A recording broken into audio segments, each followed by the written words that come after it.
नमस्कार YouTube channel साहित्य अध्ययन पर आपका स्वागत है और आज हम पढ़ने वाले हैं विंशः पाठा। दूरवा पुस्तक, मध्य प्रदेश एमपी बोर्ड की पुस्तक, संस्कृत से 20वां पाठ विंशः पाठा विदिशा।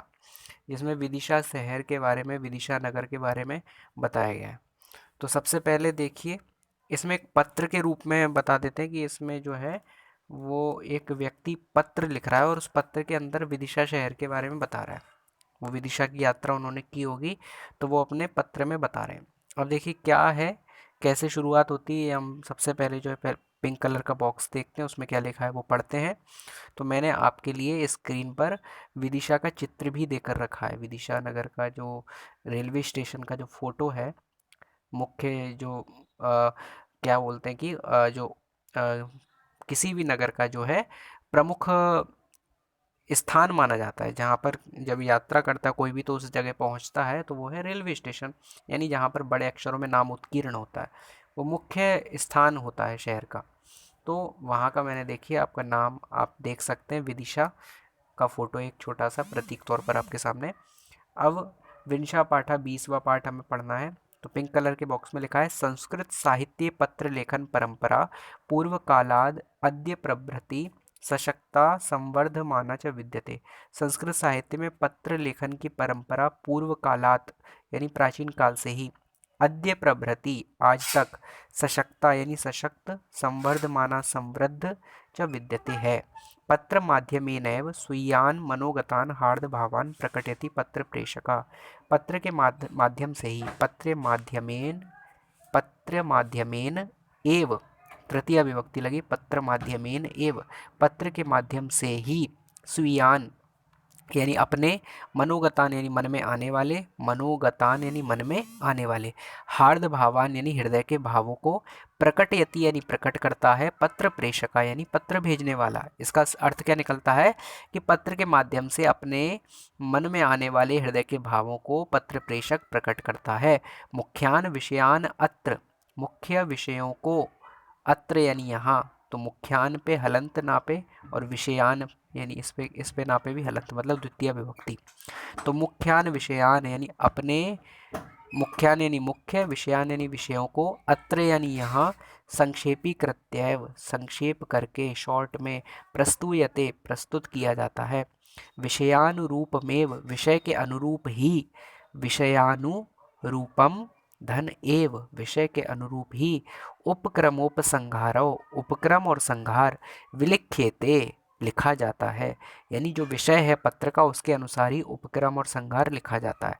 प्रस्तुते अस्मिन, इस प्रस्तुत पत्रे यानी पत्र में, विदिशाया विदिशा के, सांस्कृतिकम सांस्कृतिक, ऐतिहासिकम ऐतिहासिक, च वैशिष्ट्यम विशिष्टता को, वर्णितम अस्ति वर्णित किया गया है। तो यहाँ पे विदिशा के सांस्कृतिक और ऐतिहासिक विशिष्टता को जो है वर्णित किया गया है इस पत्र के माध्यम से। तो इसके बाद पत्र में क्या लिखा है, शासकीय उच्चतर माध्यमिक विद्यालय सिंगरौली नगरम मध्य प्रदेश। सबसे पहले उस स्थान का नाम लिखा है जहाँ से ये पत्र लिखा जा रहा है। फिर लिखा है, पूज्य पादा पितृचरणा सश्रद्धम अभिवादये, अत्र कुशलम तत्रास्तु पितृवर्य विदितम त्यादि दयत मम स्वाध्याय सुष्ठुतया प्रचलति। विगते सप्ताहे अस्माकं विद्यालयस्य शैक्षणिक भ्रमणदलं विदिशानगरी गतवानासीदिति, तेन दलेन सह अहम अपि तत्र गच्छम्। यानी कि देखिए क्या कहा है, सबसे पहले जिसको पत्र लिखते हैं उसका नाम लिखते हैं। तो पूज्य पादा पितृचरणा यानी कि सम्माननीय पूज्य चरणों वाले पिताजी, पूज्य पादा पितृचरणा, सश्रद्धम अभिवादये श्रद्धा सहित अभिवादन करता हूँ। अत्र कुशलम तत्रास्तु, अत्र यानी यहाँ, कुशलम यानी कुशल, तत्र अस्तु वहाँ भी हो, यानी मैं यहाँ कुशल हूँ, आप भी वहाँ होंगे ऐसी आशा करता हूँ। पितृवर्यः यानी पिताश्री, विदितम त्यायदयत यानी कि यह जानिए कि मेरी पढ़ाई, मम स्वाध्याय सुष्ठुतया प्रचलति मेरी पढ़ाई यहाँ ठीक से चल रही है। आगे, विगते सप्ताहे अस्माकम यानी पिछले सप्ताह हमारे, विद्यालय से शैक्षणिक भ्रमण दल यानी विद्यालय का शैक्षणिक भ्रमण दल, शिक्षा के लिए जो भ्रमण दल होता है जगह जगह जाता है घुमाने के लिए। तो विदिशा नगरी को गतवान गतवान आसीत इति यानी गया था, यानी हम सब लोग अपने दल के साथ विदिशा नगरी घूमने गए थे। तेन दलेन सह अहम अपि तत्र गच्छम, उस दल के साथ मैं भी वहाँ गया था।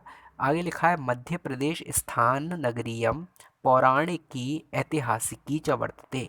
मध्य प्रदेश स्थान स्थान नगरीयम, मध्य प्रदेश की स्थान नगरी, मध्य प्रदेश में स्थित यह नगरी, देखिए स्थान नहीं है यहाँ पे, ध्यान देने वाली बात है, मध्य प्रदेश स्था नगरीयम।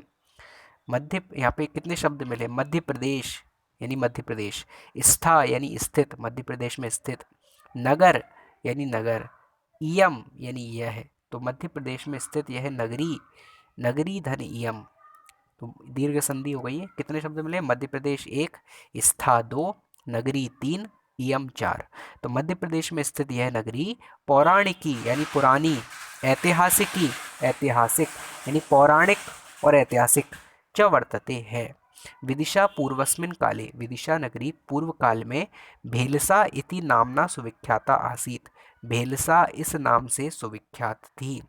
आगे लिखा है एतस्य कारणम, इसका कारण सूर्य देवताया मंदिरस्य भेल्ल स्वामिन इति लोक ख्यातिरेव, इसका कारण सूर्य देवता का मंदिर है जो भेल्ल स्वामिन इस नाम से लोक ख्यातिरेव संसार में प्रसिद्ध था या प्रसिद्ध है। तो सूर्य देवता का मंदिर है भेल्ल स्वामिन, ये उनका नाम है, तो इसी नाम पर जो है इस नगरी का नाम पड़ा भेलसा। पुरा विदिशा नगरी समुन्नतमेकम वाणिज्यिकम केंद्रम आसीत, यानी पुरा यानी प्राचीन काल में, विदिशा नगरी समुन्नतम एकम, समुन्नत यानी अच्छी प्रकार से उन्नत, वाणिज्यिक केंद्र था, यानी कि व्यापार का केंद्र हुआ करता था, वाणिज्य यानी व्यापार, केंद्रम धन आसीत, केंद्र मासीत। आगे लिखा है योग दर्शन से प्रणेता व्याकरण महाभाष्य से कर्ता, योग दर्शन के प्रणेता व्याकरण महाभाष्य के कर्ता महर्षि पतंजलि सम्राट अशोको अपि विदिशया से संबद्धो आस्ताम, महर्षि पतंजलि और सम्राट अशोक का भी विदिशा के साथ संबंध था। ठीक है, ये कहा गया। इसके बाद जो है ये पाठ यहाँ पे पूरा होता है, और आगे जो है देखिए क्या कहा गया है, पाठ क्षमा कीजिए पाठ पूरा नहीं होता, आगे और कहा गया है, देखिए क्या कहा गया है। पौराणिकी कथानुरूपम है वंशीयाः राजानो अत्र राज्यम प्रकुर्वन्ति स्म, पौराणिकी कथाओं के अनुसार है वंशीय राजाओं का यहाँ पर राज्य था, राजा यहाँ पर राज्य प्रकुर्वन्ति स्म राज्य करते थे।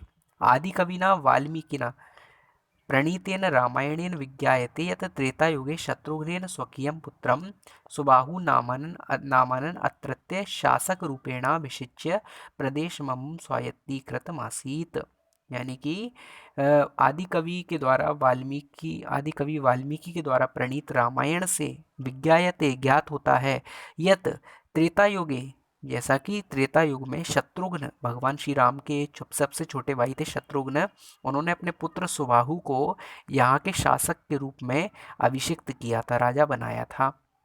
और देखिए शुरू में कहा है वंशीय राजाओं का यहाँ पे शासन था, जिनमें से एक थे सहस्रार्जुन, है ना। आगे क्या लिखा है देखिए, कवि कुलगुरु कालिदासा गीतिकाव्ये मेघदूते पूर्व मेघे नगरीम इमाम दशार्ण देशस्य राजधानीत्वेन अवर्णयत, कवि कुलगुरु महाकवि कालिदास ने अपने गीति काव्य मेघदूत के पूर्व मेघ में इस नगरी को नगरीम इमाम दशार्ण देशस्य, दशार्ण देश की राजधानीत्वेन अवर्णयत, राजधानी के रूप में वर्णित किया है। आगे देख लिखा है सर्वप्रथम वयम सर्वे, सबसे पहले हम सब, सर्वप्रथम यानी सबसे पहले, वयम यानी हम, सर्वे यानी सभी लोग, पुरातत्व संग्रहालयम द्रष्टुम गच्छामा, पुरातत्व संग्रहालय देखने के लिए गए, पुरातत्व संग्रहालय यानी म्यूजियम, तो पुरातत्व संग्रहालयम द्रष्टुम देखने के लिए, गच्छामः यानी गए, तत्र कलात्मिकानाम, वहाँ पर कलात्मिकानाम, कलात्मिकाना यानी कलाओं से भरी हुई, मतलब कलात्मक प्रतिमा, पाषाण प्रतिमा नाम, पत्थरों की प्रतिमाओं को, अद्वितीय संग्रहो विद्यते, पाषाण प्रतिमाओं का अद्वितीय संग्रह था, यानी अनोखा संग्रह था। वेसनगर मिथ्याख्यस्य स्थलस्योत्खनने समुपलब्धापि सामग्री वर्तते त्रैव, यानी कि यहाँ कहा गया है कि जो वेसनगर यानी कि बेसनगर नाम की जगह है। इस स्थल को खोदने से उपलब्ध सामग्री भी यहाँ पर उपलब्ध है या फिर वहीं पर है। अत्र यक्षस्य ग्यारस पुरस्य शालभञ्जिकाया सदाशिवस्य त्रिमुखिनः शिवस्य च प्रतिमाः संग्रहीताः सन्ति। यानी कि यहाँ पर यक्ष की ग्यारसपुर के शालभंजिका की और सदाशिव की 3 मुंह वाली शिव जी की अनोखी प्रतिमाएं इकट्ठी की गई हैं। और लिखा है कि नगर्याः मध्ये लोहांगी स्मारको विद्यते, यानी नगरी के मध्य में बीच में लोहांगी स्मारक है। अत्र संरक्षिता, यहाँ संरक्षित शुंगकालीन शीर्ष स्तंभस्यावशेषा कलात्मक दृष्टया पूर्वा, यानी शुंगकालीन शीर्ष स्तंभ के अवशेष संरक्षित हैं जो कलात्मक दृष्टि से अपूर्व हैं, यानी इनके जैसा कोई नहीं है। तो यहाँ शुंगकालीन शीर्ष स्तंभ के अवशेष भी सुरक्षित हैं, ये कहा गया। आगे कहा है अस्याह उत्तर पश्चिम दिशि, इसके उत्तर पश्चिम दिशा में दुर्गाभ्यंतरे, यानी दुर्ग के अंदर, 2 शब्द मिले यहाँ पे, दुर्ग धन अभ्यंतरे, महल के अंदर, किले के अंदर, स्थितम अस्ति बीजामंडलम, यानी बीच में क्या स्थित है, बीज मंडल स्थित है। चर्चिका देव्या मंदिरम इदम विजय देव्या अपराभिधेयेन विजय मंदिरमिति नामना लोके प्रसिद्धि गमात, यानी कि कहा है कि चर्चिका देवी का यह मंदिर विजय देवी के दूसरे नाम से विजय मंदिर से संसार में प्रसिद्ध हुआ। यानी विजय देवी चर्चिका देवी का दूसरा नाम था, उन्हीं के नाम से यहाँ पर विजय मंदिर नाम से प्रसिद्ध मंदिर भी है। आगे क्या कहा है, वेत्रवत्याः वाम तटे क्रोशमेकम दूरम वर्तते हेलियोडोरस स्तंभ इति। वेत्रवती यानी वेतवा नदी के बाएं तट पर 1 कोस दूर हेलियोडोरस स्तंभ है। इयं तो शुंग नृपते काशीपुत्र भागभद्रस्य शासनकाले विनिर्मिता वास्तु कृतिरस्ति, यह तो शुंग राजा काशीपुत्र भागभद्र के शासनकाल में बनाई गई वास्तुकृति है। आगे क्या लिखा है, स्तंभोपरि समुत्कीर्णेन लेखेन ज्ञायते यत् तक्षशिला वास्तव्यस्य दियस्य पुत्रो हेलियोडोरस नामा यवनाधिपति अंतलिखितस्य राजदूतत्वेन वैदेशिको भवन्नपि श्री वैष्णव धर्म से दीक्षा ग्रहीतवान, यानी कि बड़ा लंबा सा वाक्य हो गया ये तो यह तो शुंग राजा काशीपुत्र भागभद्र के शासनकाल में बनाई गई वास्तुकृति है। तो आगे हमने कहाँ से पढ़ा है कि इस स्तंभ के ऊपर खुदे हुए लेख से ज्ञात होता है, क्या ज्ञात होता है, स्तंभोपरि, स्तंभ के ऊपर, समुत्कीर्णेन खुदे हुए, लेखेन लेख से, जैसे स्तंभ होते हैं ना, हम पुराने पुराने किलों में जाते हैं वहाँ स्तंभ होते हैं, वहाँ कुछ खुदा हुआ लिखा रहता है, उत्कीर्ण रहता है ना, तो वहाँ पे क्या लिखा रहता है, तो इसी प्रकार से लिखा हुआ है वहाँ पर, उससे ज्ञात होता है शिलालेख से यह तक्षशिला कि तक्षशिला वास्तव्यस्य, वास्तव में दियस्य पुत्रो, दिय के पुत्र हेलियोडोरस नामक यवन राजा ने यवनाधिपते अंतलिकतस्य, यानी अंतलिखित के राजदूत के रूप में, राजदूतत्वेन वैदेशिकोपि भवन्नपि, विदेशी होते हुए भी श्री वैष्णव धर्म से दीक्षा ग्रहीतवान, वैष्णव धर्म की दीक्षा प्राप्त की थी, यानी उसने वैष्णव संप्रदाय में दीक्षा प्राप्त की थी, जो भगवान विष्णु के भक्त होते हैं, ऐसे प्रामाणिक संप्रदाय के अंदर उन्होंने दीक्षा प्राप्त की थी। यहाँ से अत्रत्यो गरुड़ शीर्ष स्तंभो हिंदू धर्मम प्रति तस्योदार भावनाम संसूचयति, यहाँ से गरुड़ शीर्ष स्तंभ हिंदू धर्म के प्रति उसकी उदार भावना की सूचना मिलती है। तो गरुड़ का जो स्तंभ होता है वो वैष्णव धर्म का प्रतीक है, जैसे जगन्नाथ मंदिर में लगा हुआ है। तो भगवान विष्णु के, भगवान श्री कृष्ण के भक्तों के संप्रदाय में, उस भक्ति संप्रदाय में, जो कि भक्ति आंदोलन का मुख्य संप्रदाय हुआ करता था, जिनके 4 हिस्से थे, तो ऐसे 4 संप्रदाय वैष्णव धर्म के, उनमें से वैष्णव धर्म किसी एक धर्म में जो है हेलियोडोरस, जो कि विदेशी राजा थे, उन्होंने दीक्षा प्राप्त की, यानी उन्होंने हिंदू धर्म को स्वीकार किया, ये कहा गया है। और ये ज्ञात होता है उनकी जो है बनाई हुई चीज़ों से, यहीं पर इसी जगह पर ये उस जगह गुदा हुआ है, लिखा हुआ है स्तंभ लेख में, शिलालेख में, है ना। आगे लिखा है वेत्रवत्या समीपे, वेत्रवती नदी के पास में 20 संख्या का गुहा संति, 20 संख्या में गुफाएं हैं, टोटल 20 गुफाएं हैं। या सर्वा उदयगिरी गुहा नामना प्रख्याता वर्तन्ते, ये सब उदयगिरी गुफा नाम से प्रसिद्ध हैं। सारी की सारी 20 गुफाएं नाम किस नाम से जानी जाती हैं, उदयगिरी गुफा, इमा सर्वा स्वर्णयुगस्य गुप्तकालस्य महात्म्य गाथां प्रगायन्ति। ये सारी गुफाएं, इमा सर्वा, ये सारी, स्वर्णयुगस्य, स्वर्णयुग की, स्वर्णयुग यानी गुप्तकाल की, स्वर्णयुगस्य गुप्तकालस्य महात्म्य गाथां, महात्म्य की गाथा को प्रगायन्ति, गाती हैं। इस प्रकार से आगे चौथा क्या कहा गया इसके बाद, विदिशाता किंचित दूरस्थे, विदिशा से कुछ दूर चितौरिया नाम के ग्राम में, चितौरिया नाम के गांव में, नवम्या दशम्याश शताब्द्या, नवमी और दसवीं शताब्दी में, परमारकालीना, परमारकालीन ब्रह्मणा विष्णु शिवस्य गणेशस्य अर्धनारीश्वरस्य प्रतिमा दर्शनीया सन्ति। तो जो नौवीं और 10वीं शताब्दी में परमारकालीन प्रतिमाएं बनाई गई थी, उसमें ब्रह्मा की, शिव की, विष्णु की, गणेश की, अर्धनारीश्वर की प्रतिमा दर्शनीय है। आगे लिखा है काल क्रमेणात्र, काल क्रम से अत्र यहाँ पर जैन बौद्ध संप्रदायो विकासोपि संभवत, यहाँ पे जैन और बौद्ध संप्रदाय का भी विकास हुआ।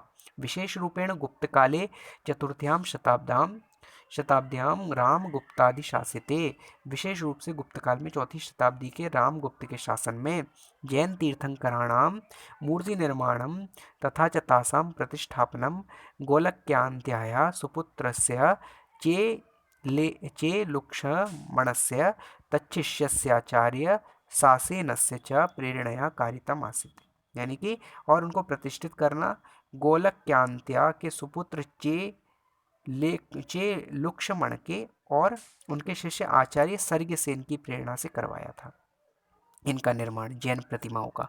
आगे लिखा है निकटमेव सांची नगरे बौद्ध संप्रदाय से स्तूप वर्तते, पास में ही सांची नगर में बौद्ध संप्रदाय का सबसे प्रसिद्ध तीर्थ स्थान है सांची बौद्ध स्तूप, जो कि बहुत प्रसिद्ध है। आगे लिखा है, यहाँ पर ये अपनी बात को संपूर्ण करते हैं, क्या इन्होंने देखा, क्या क्या प्रसिद्ध जगह इन्होंने विदिशा नगरी में देखी। अंत में कहते हैं अंते चे सर्वेभ्य ज्येष्ठेभ्य सादरम प्रणामा, और अंत में सभी बड़ों को सादर प्रणाम, ज्येष्ठ यानी बड़ों को, सर्वेभ्य यानी सभी, सादरम यानी आदर के साथ, प्रणाम नमस्कार है, अनुजेभ्य हार्दिका स्नेह, सभी छोटों को हार्दिक स्नेह, मित्रेभ्य शुभाकांक्षा, मित्रों के लिए शुभकामना, प्रकटी करोमि, प्रकट करता हूँ, और भवदीयः पुत्रः मृदुलः, आपका पुत्र मृदुल। इस प्रकार से यहाँ पर इस पाठ का पूरा अनुवाद हमने कर लिया, इस पाठ को पूरा समझ लिया। एक पत्र था और ये पत्र जो है अपने पिता के लिए एक पुत्र द्वारा लिखा गया था, विदिशा की उन्होंने यात्रा की और लिखा, सब कुछ बताया कि वो किस किस जगह गए, क्या किस किस जगह का क्या महत्व है, अपने स्कूल के दल के साथ, विद्यालय के दल के साथ वो गए। इसके बाद हम प्रश्न उत्तर देखते हैं, एक पदेन, एक शब्द में उत्तर दीजिए, एक पदेन उत्तरम लिखत। पहला प्रश्न है विद्यालय से शैक्षणिक भ्रमण दलम कुत्र गतवान, विद्यालय का शैक्षणिक भ्रमण दल कहाँ गया, उत्तर है विदिशा नगरीम, विदिशा नगरी में। दूसरा प्रश्न है पूर्वस्मिन काले विदिशा नगरिया किम नाम आसीत, प्राचीन काल में विदिशा नगरी का क्या नाम था, उत्तर है भेलसा। तीसरा प्रश्न है सुबाहु कस्य पुत्र आसीत, सुबाहु किसका पुत्र था, उत्तर है शत्रुघ्नस्य, शत्रुघ्न का। चौथा प्रश्न है विदिशा नगरी कस्याः नद्यास् तटे वर्तते, विदिशा नगरी किस नदी के तट पर है, उत्तर है वेत्रवत्याः यानी वेत्रवती नदी के। पांचवा प्रश्न है कस्य नृपस्य शासनकाले हेलियोडोरस स्तंभ निर्मिता आसीत, किस राजा के शासनकाल में हेलियोडोरस स्तंभ बना था, उत्तर है काशीपुत्र भागभद्रस्य, काशीपुत्र भागभद्र के शासनकाल में। इसके बाद एक वाक्य उत्तरम लिखत, एक वाक्य में उत्तर लिखना है। तो विदिशा नगरी कस्मिन प्रदेशे स्थिता वर्तते, विदिशा नगरी किस प्रदेश में स्थित है, तो विदिशा नगरी मध्य प्रदेशे स्थिता वर्तते, विदिशा नगरी मध्य प्रदेश में स्थित है। दूसरा प्रश्न विदिशा नगरी कस्य देशस्य राजधानी आसीत, विदिशा नगरी किस देश की राजधानी थी, तो विदिशा नगरी दशार्ण देशस्य राजधानी आसीत, विदिशा नगरी दशार्ण देश की राजधानी थी। तीसरा प्रश्न है विदिशा मध्ये किम नाम स्मारको वर्तते, विदिशा नगर के मध्य में बीच में किस नाम का स्मारक है, उत्तर है विदिशा मध्ये लोहांगी नाम स्मारक वर्तते, विदिशा के बीच में लोहांगी नाम का स्मारक है। चौथा प्रश्न दुर्गाभ्यंतरे किम स्थितम अस्ति, किले के बीच में, दुर्ग यानी किला, अभ्यंतरे यानी बीच में, किम स्थितम अस्ति क्या स्थित है, तो दुर्गाभ्यंतरे किले के बीच में बीजा मंडलम स्थितम अस्ति, बीजा मंडल स्थित है। पांचवा और अंतिम प्रश्न श्री वैष्णव धर्म से दीक्षा कहाँ गृहीतवान, श्री वैष्णव धर्म की दीक्षा किसने ली, उत्तर है श्री वैष्णव धर्म से दीक्षा हेलियोडोरस गृहीतवान। श्री वैष्णव धर्म की दीक्षा हेलियोडोरस ने ली। इसके बाद नीचे के जो प्रश्न बात के जो कि हमें करने नहीं है, परीक्षा में नहीं आते। इसके बाद प्रदत्त शब्द रिक्त स्थानानि पूरयत, दिए गए शब्दों से रिक्त स्थानों की पूर्ति कीजिए। अत्र डैश तत्राप्यस्तु, यानी कि मैं यहाँ कुशल हूँ, आप भी वहाँ कुशल होंगे, तो उत्तर आएगा कुशल। दूसरा है वयम सर्वे पुरातत्व संग्रहालयम डैश अगच्छामा, हम सभी पुरातत्व संग्रहालय को देखने के लिए गए, यानी म्यूजियम देखने गए, तो उत्तर आएगा द्रष्टुम, यानी देखने के लिए। तीसरा है श्री वैष्णव धर्म से दीक्षा, श्री वैष्णव धर्म की दीक्षा गृहीतवान, ग्रहण की। चौथा है हिंदू धर्मम प्रति तस्य, हिंदू धर्म के प्रति उनकी डैश संसूचयति, क्या सूचित करती है, उदार भावनाम, उदार भावना को। पांचवा है नगरियाम स्थिति डैश विद्यते, नगर की स्थिति कैसी है, पुरातन कालात एव, यानी प्राचीन काल से ही। इसके बाद रिक्त स्थान पूरे होने के बाद पांचवा प्रश्न है यथा योग्यम योजित, सही जोड़ियां मिलाइए। तो पहला है भेलसा, भेलसा को मिलाएंगे भेल स्वामिन, भेल स्वामिन के नाम पे भेलसा पड़ा। दूसरा है आदि कविना, आदि कविना यानी वाल्मीकि ना, आदि कवि वाल्मीकि को कहा जाता है, आदि कवि वाल्मीकि के द्वारा। दोनों में कौन सी विभक्ति लगी है, यहाँ पे तृतीय विभक्ति लगी, आदि कवि ना वाल्मीकि ना। इसके बाद विंशति संख्या का गुहा, 20 संख्याओं की गुफाएं, यानी संख्या में कुल 20 गुफाएं कहाँ पे हैं, उदयगिरी गुहा, उदयगिरी गुहा के नाम से जानी जाती है। अगला प्रश्न है ग्यारसपुरस्य, ग्यारसपुर का किसने निर्माण करवाया था, ग्यारसपुर से निर्माण देखिए, इसका उत्तर है शालबंजिका, ग्यारसपुरस की शालबंजिका, निर्माण नहीं क्षमा कीजिए, ग्यारसपुर की शालबंजिका की प्रतिमा प्रसिद्ध है। अंतिम प्रश्न है स्वर्ण युग से, स्वर्ण युग का, इसको मिलाएंगे, देखिए कहाँ से मिलाना है, स्वर्ण युग से तो गुप्त काल से, स्वर्ण युग किसको बोलते हैं, गुप्त काल को, तो स्वर्ण दोनों में षष्ठी विभक्ति लगी है, स्वर्ण युग से गुप्त काल से। इस प्रकार से अभ्यास तो यहाँ पर पूरा हो जाता है। नीचे जो है व्याकरण के प्रश्न जो कि हमें नहीं करने हैं, व्याकरण का हम खंड अब शुरू करने वाले हैं शीघ्र ही। जो है यहाँ पर हमारे सारे वीडियोज़ अब आपको चैनल पर मिल जाएंगे, जितने भी चैप्टर हैं वो सब कंप्लीटेड हैं, सारे चैप्टर्स आप देख सकते हैं, पार्ट 1 से 21 तक संस्कृत भाषा के, अपनी दूरवा पाठ्य पुस्तक के। अब जो है अब शीघ्र ही आपको व्याकरण के वीडियो भी मिलेंगे, स्वर संधियों के तो वीडियो आप पहले से देख ही सकते हैं, और बाकी जो है व्याकरण के अलग अलग हिस्से, अलग अलग टॉपिक, उनके वीडियोस भी आपको चैनल पर शीघ्र ही मिलेंगे। चैनल को सब्सक्राइब ज़रूर कीजिए, सभी के साथ शेयर कीजिए, बहुत बहुत धन्यवाद। और अब आपकी क्वेरीज़ जो हैं, क्वेश्चंस जो हैं कि यह पार्ट कहाँ मिलेगा, वह पार्ट कहाँ मिलेगा, तो मैं आपको सूचित कर दूं कि आप ग्रुप में वीडियोस चेक करेंगे तो आपको सभी पार्ट मिल जाएंगे। और कोशिश में हूँ कि डिस्क्रिप्शन में सभी पार्टों की लिंक मैं दे के रखूँ, और जल्दी ही ये कोशिश पूरी होगी, आपको डिस्क्रिप्शन में भी सभी पार्टों के लिंक मिल जाएंगे। जिस वीडियो को आप खोलेंगे उस वीडियो के डिस्क्रिप्शन में आपको अन्य पार्टों के लिंक भी प्राप्त होंगे, तो चेक कीजिए, चैनल पर आपको सब कुछ मिलेगा। और चैनल से जुड़े ज़रूर रहिए, हर क्लास के लिए उपयोगी है ये, 10वीं 11वीं 12वीं आगे भी काम आएगा। कक्षा 1 से प्रयास कर रहा हूँ, वैसे तो 6 से भी मैंने कुछ वीडियोज़ डाले कक्षा 6 से, लेकिन प्रयास है कि कक्षा 1 से 12वीं तक के सभी आवश्यक वीडियो जो है प्राप्त हों आपको। अभी तो हिंदी संस्कृत पर जोर है, बाकी फिर आगे अन्य विषयों पर भी हम कुछ करेंगे। चलिए, बहुत बहुत धन्यवाद। नमस्कार।